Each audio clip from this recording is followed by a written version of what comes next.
yére politique. Mais ba muy sol yére politique dafa sol yére politique gu opposant.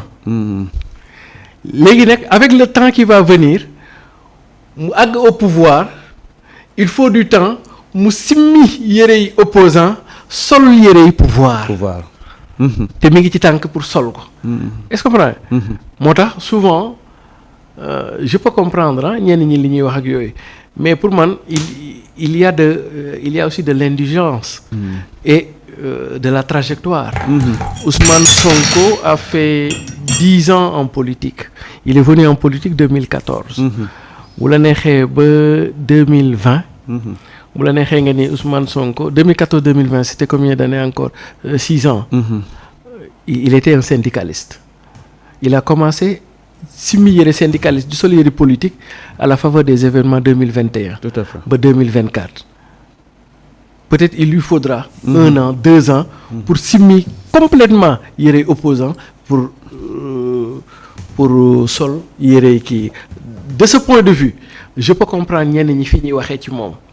Est-ce que comprendre mais il m'en demeure pas moins la capacité et c'est ça qui est joli ci Ousmane Sonko la capacité d'adaptation. Ousmane Sonko en politique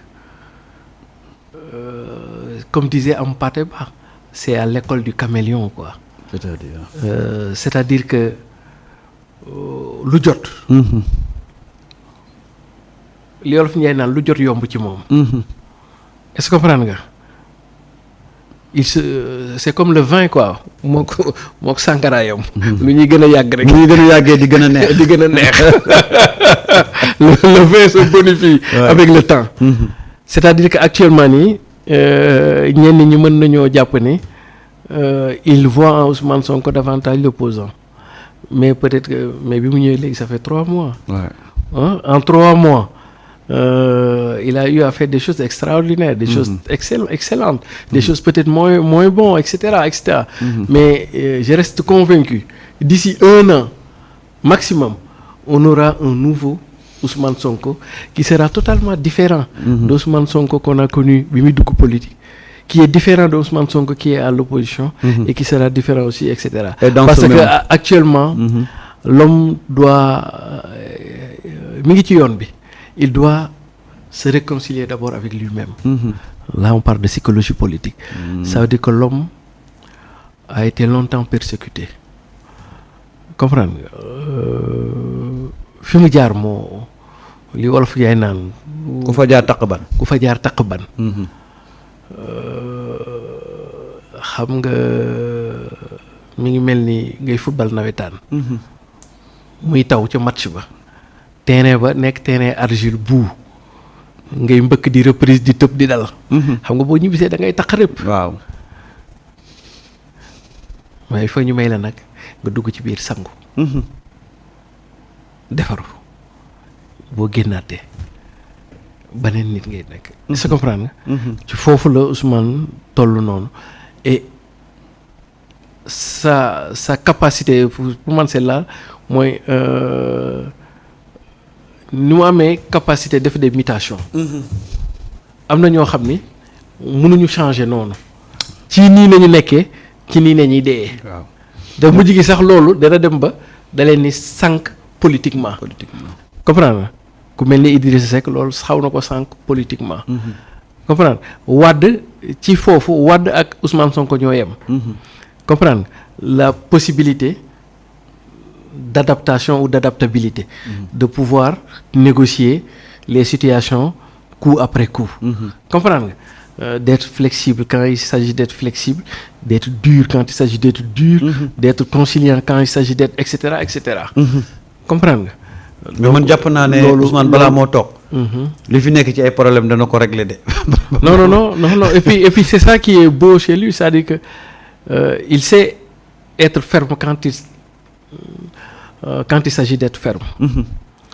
Il sait s'ouvrir aussi quand il s'agit de s'ouvrir. Il sait aussi dépasser, faire preuve de dépassement quand il s'agit de faire preuve de dépassement. Mais il sait aussi encaisser quand il s'agit d'encaisser, mais il sait aussi donner des coups quand il arrive de donner des coups. Mais Siré, moi je pense que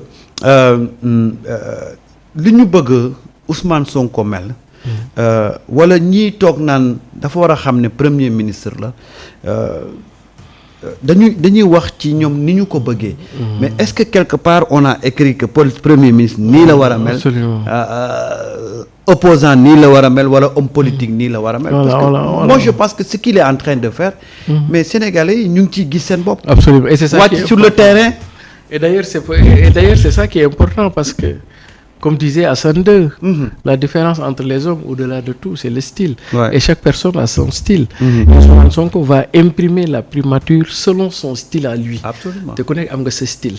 maintenant style nag da lay neex wala du la neex. waaw mais noonu ma la naqaree noonu la neexee ñeneen ñi. et que donc àdduna moom moo di dem quoi bu ñii di bañ rek. ñii di parce que maa ngi gis sax dans ce même siège là ku mel ni Abdou Latif Coulibaly muy wax ne Ousmane Sonko doit comprendre qu'il n'est pas le président de la République. Qu'il fasse ce qu'il a à faire. Et reste discret. oui non loolu lépp mën nañu ko dugal ci logique boobu rek quoi parce que là après on tourne.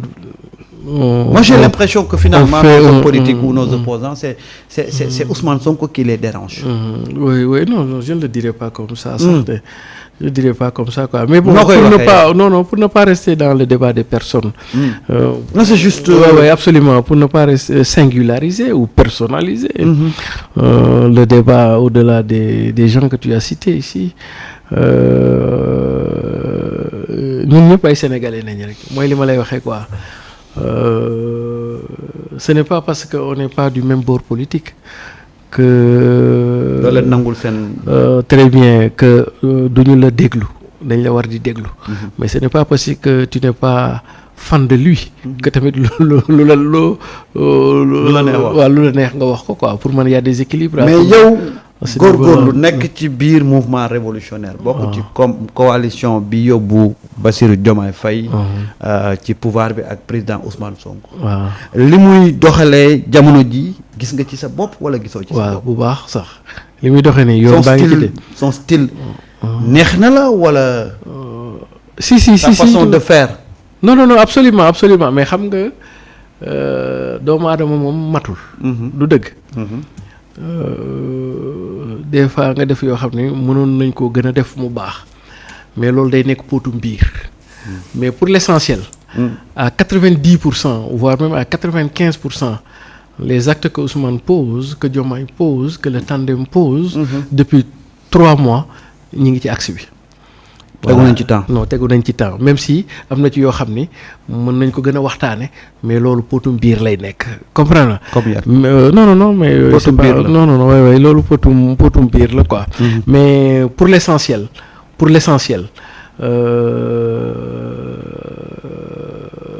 ils sont dans la bonne trajectoire pour l'essentiel ils sont dans la bonne trajectoire. te ni dëkk bi demee rek moo la koy wan. comprendre ma ni dëkk bi lii Cheikh Omar Touré doon wax jàmm ji ñu am rek on revient tellement de loin mon gars. on revient tellement de loin oui Cheikh Ousmane Touré. On revient tellement de loin mu ni jàmm ji ñu am rek te di koy dund rek. loo ko jëndee rek déjà jar na ko quoi et puis aussi ay la yéwén sur le plan économique sur le plan des réformes et cetera jamais un gouvernement aura entrepris autant d'action, d'initiative que le gouvernement du tandem Diomaye et Ousmane. Et donc pour man nañu éviter rek les pièges yi ñi de l'autre camp di tëggal. dañ ci gis ay pièges. oui mooy comme li ma lay wax noonu rek quoi parce que affaire politique yeeg yooyu. Dieye Faye Youssou Ndour mbaam ma paapa ak doom ja. waaw moom kañ loo def danañ wax loo deful sax danañ wax. la ciy pexe mooy. bu ko toppatoo mais dee ko sóoraale. waaw loolu la fi mu toll nii daal duñ leen toppatoo mais dinañ leen sóoraale quand même. daal di dawal nag. daal di doxal waaw on est mais daal.